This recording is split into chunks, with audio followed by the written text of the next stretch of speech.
الحمد لله رب العالمين.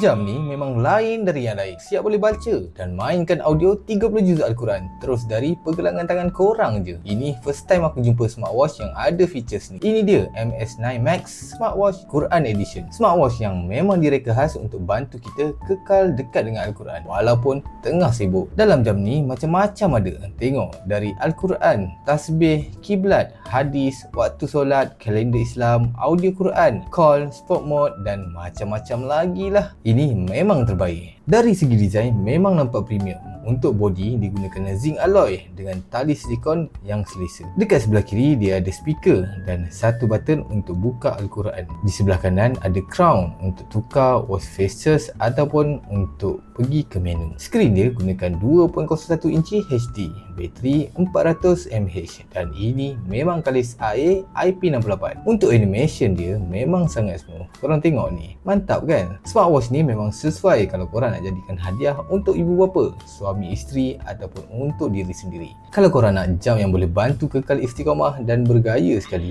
korang boleh dapatkan di link yang aku sediakan. Harga sangat mampu milik. So, what's next?